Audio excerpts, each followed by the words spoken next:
Приветствуем наших подписчиков и гостей канала Код Изобилия. Друзья, мы вас всех приветствуем в изобилии и достатке. Сегодня мы с вами в этом видео поделимся и поговорим о словах, которые мешают вам жить в изобилии, жить в достатке и быть счастливыми людьми. Что это за слова и почему мы считаем, что их нельзя называть ни в коем случае, далее в этом видео. А прямо сейчас подпишитесь на канал Код Изобилия, ставьте лайк этому видео.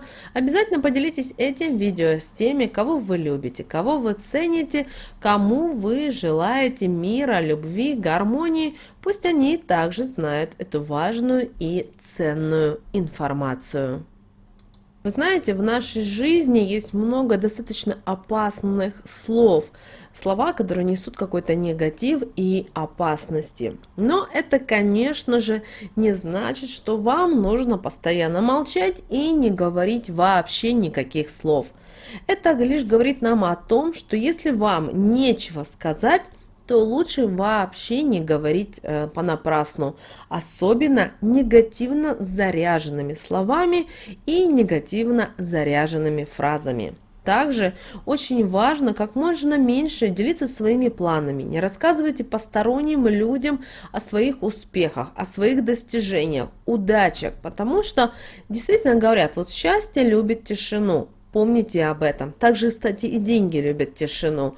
И многие никогда не задумывались, наверное, но в банках всегда тишина. Даже, как правило, в крупных банках не разрешают включать даже радио, и чтобы сотрудники в рабочее время слушали музыку. Это очень важно. Поэтому мы с вами поговорим о словах, которые мешают вам разбогатеть.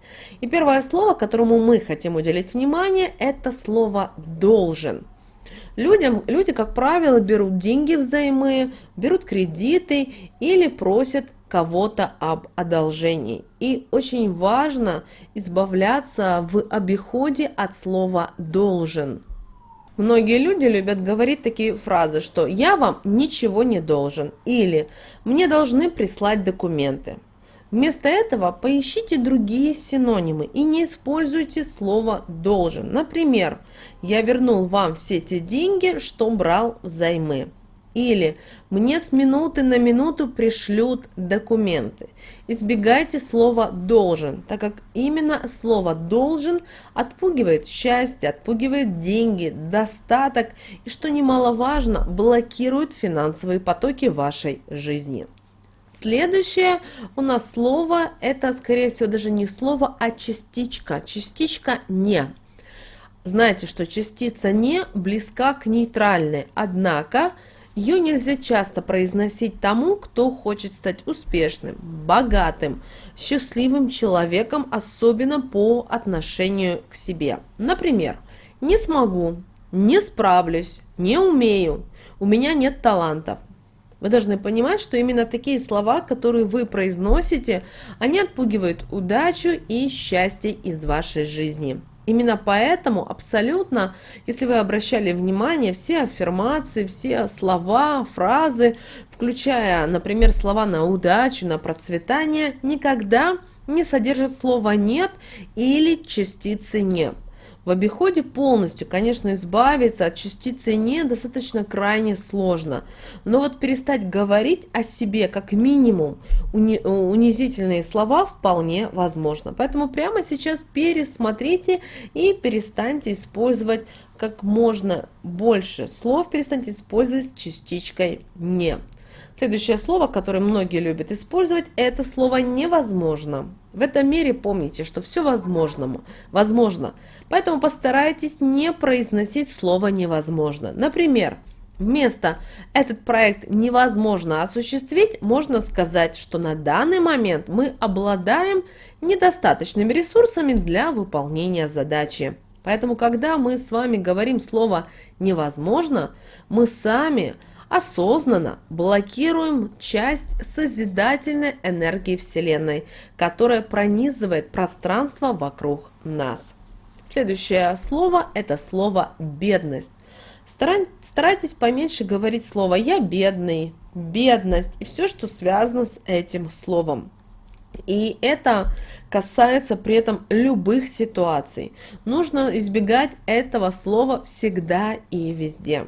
Лучше замените его синонимами или вовсе исключите из обихода. Да, есть ситуации, в которых не придумать какого-либо другого слова к этому слову бедность, но лучше все равно искать любые возможности, чтобы его не произносить, особенно когда вы работаете, особенно на своем рабочем месте, или вы, например, дома, и когда вот вы говорите «я бедный», то таким образом вы сами к себе привлекаете вот эту нищету, вот эту вот бедность. Следующее слово – это несчастье.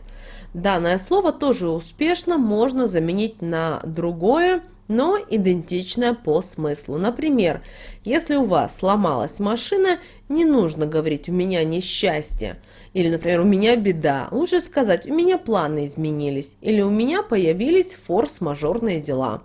Люди, которые часто говорят слово «несчастье», знаете, они таким образом навлекают на себя всевозможные беды, навлекают на себя всевозможные проблемы. Следующее слово – это слово «неудачник». Вы знаете, слово «неудачник» очень негативное слово, которое отпугивает от вас удачу, отпугивает от вас деньги. Причем даже если вы говорите даже не про себя. Если же говорить так про себя, то это вообще вас может лишить успеха и удачи. Уж это слово точно нужно исключить из обихода на все 100%. Не стоит также говорить слово неудача, беда, если вы хотите, чтобы ваши деньги от вас никогда не утекали. Друзья, вот сегодня это основные слова, которые действительно мешают вам в жизни, мешают вам быть счастливыми, успешными, удачливыми, жить в изобилии, жить в достатке. Старайтесь вот в своей жизни, вот вы сейчас прослушали это видео, да, запишите себе эти слова.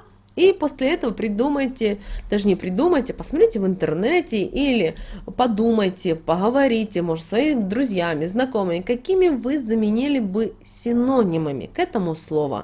Потому что это очень важно. Вы проецируете те или иные слова в свою жизнь.